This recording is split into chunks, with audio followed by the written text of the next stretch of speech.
අපි බිස්නස් කරන්නේ උඹලගේ සල්ලි වලින් ලාභ આવොත් අපිට පාඩු වුණොත් අපිට. අපි නම් අහලා තියෙන්නේ කොටස් වෙළඳපොලේ වුණත් මුදල් ආයෝජනය කරන්නේ නැගලා යන කම්පැනි වලට කියලා. කම්බ ආයෝජනය කරන්න නැති පඩි ගවා ගන්නත් බැරුව හතර ගාක් දාලා ඉන්න යනවන්න නැති කම්පැනි වලට. කේල ගහේ ලංකාව මොකේද සෝ?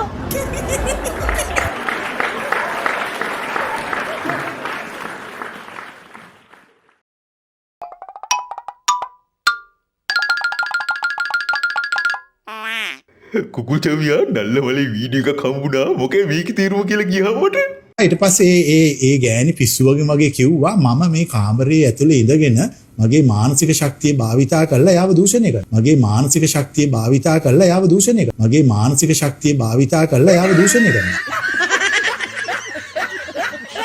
හරි අයියේ ඇඩන්සන් ලී ස්ටෝරි එක කියන්නේ අපිට නම් ආරංචිව කොහොම නෙවෙයි. ඔයි කුකුල් චවියා මේ බොට ආරංචි වෙච්ච එක විතරදී කාරින්න එපා. වැදගත් මිනිස්සු මේක බලන්නේ. කොකුල් චමියා කිව්වත් නැතත් රටම දන්නවා බං ඇත්ත කතාව අහපන් බයිතක්සලාවිය දෙන්නේ මොකක්ද කියන්නේ කියලා. මගේ මානසික ශක්තිය භාවිතා කරලා යාව දූෂණය කරනවා. ඌ ඉතින් උන්වහන්සේ ශක්තියක් තියෙනවා.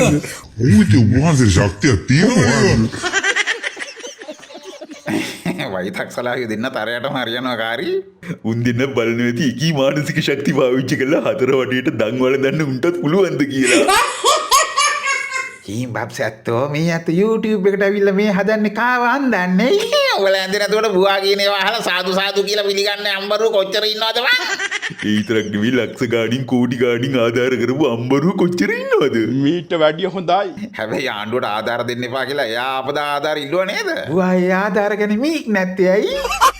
ඒ කියන්නේ උඹලගේ ආණ්ඩුව ආවට පස්සේ වලිග තිබ්බෝ වලිග කපලා දැම්මනේ දැන් උට උන්ගේ වලිග ආපහු වැවෙනකන් ඉන්න වෙනවා ආධාර ගන්න.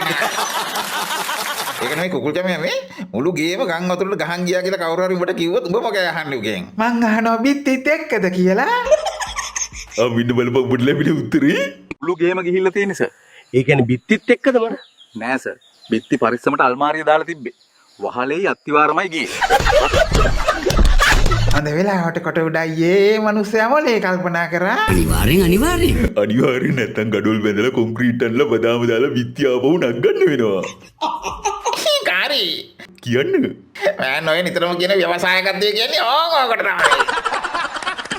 කාරි නිකන් හිතපන් මේ ආපදාව සමහරු කියන සුනාමි ආපදාව වගේ 3 ගුණයක් හානි කරයි කියලා. 10 ගුණයක් කියලා දැක්කම ටීවී එකේ. නිකන් හිතපන් මේ වෙලාවේ මේගොල්ලෝ නැතුව කලින් හිටියා රට කරා නම්. ඒ කියන්නේ අපි වගේ කට්ටියද? අනිවාර්යෙන්. මං හිතන්නේ ඒ රට රටවල ඉන්න මිනිස්සු රජයට ලෝස් නැතුව ආධාර කරයි වගේ හරියට හිත උණු වෙන මිනිස්සුනේ ඉන්නේ. ඵලයක් වෙන්න. ඔයගොල්ලෝ දැන් වගේ විපතටපත් ජනතාව නගා හිටවනවා ඇයි? මොනවද කියන්නේ? සාමාන්‍ය කාටද ඔයගොල්ලෝ විපතටපත් ජනතාව කියන්නේ? මේ කාලේ නම් අපේ මැදමුලනේ උන් එතකොට ජොලිසියාගේ ලදරන් ටික සහ පුතාලේ මේක ගොළු බෙල්ලෝ සෙට් එක. එච්චරද? තව ඉන්න හිටන් උඩගේ හින්දාස්ස පරණ දෙයගේ සොම්බිය දෙතුන් දෙනා. ඒගොල්ලන්ට ආධාර කරන්නේ. ඉතින් මම උන්නේ විපතටපත් වෙලා ඉන්නේ. ජනතාවට ඉතින් ගියා කර ඉතුරුනොත් ආධාරයක් කරනවා නිකන් හරින්නේ නැහැ පවුනේ උනුත් ඉන්නේ බෑ. බුදු අම්මෝ එනං ඔයගොල්ලෝ ඉන්න කාලේ මේ රට්ට මෙහෙම විපතක් නොවිච්ච එකම හොඳයි. අයියෝ එහෙම කියන්නේ අපි එච්චරට වාසනාවන්තද? අනිවාර්යෙන් එහෙම වුණා නම් මේක සෝමාලියක් වෙලා අඳුරු අප්‍රිකාවක් වෙලා නතර වෙන එකක් නෑ. ලෝක සිතියමින් අතු ගෑවිලා යන්නත් පුළුවන්. බලන් ගියාම කොටේ දේව වස්තු කාලීන කියන්නේ අපි හිතුවේ වෙන එකක් කියලා බලන් ගියාම මේකනේ කොටේ. ඒ කියන්නේ විපතක් වෙනවා නම් ඒක වෙන්නේ විපතට ඔරොත්තු දෙන යහපත් පාලකයෝ ඉන්න වෙලාවට. ඒක නෙමෙයි කාර්ය අයියේ අර කබ්‍රාලුන් නැහැ නිදොස් කොට නිදාස් කියලා කට්ටියක් වෙලෙන්න හදනවනේ. මට පේන්නේ උසාවිය නෙමෙයි බයියෝයි පුතාලමයාගේ ටොබයියෝයි තමයි යාව නිදොස් කොට නිදාස් කරලා තියෙන්නේ. කම්බ කිසි වැරද්දක් කළා නෑ යකෝ කම්බ කරලා තියෙන කිසියම් ආයෝජනයක්. බිස්නස් කරනවා කියන්නේ ලාභ පාඩු දෙකම දරා ගන්න පුළුවන් වෙන්න ඕනේ. හරි ලස්සනයි. very good. අපි නම් බිස්නස් කරන්නේ අපේ සල්ලි වලින් ලාභ පාඩු දෙකම අපිට. අපි බිස්නස් කරන්නේ උඹලගේ සල්ලි වලින් ලාභ આવොත් අපිට පාඩු වුණොත් අපිට.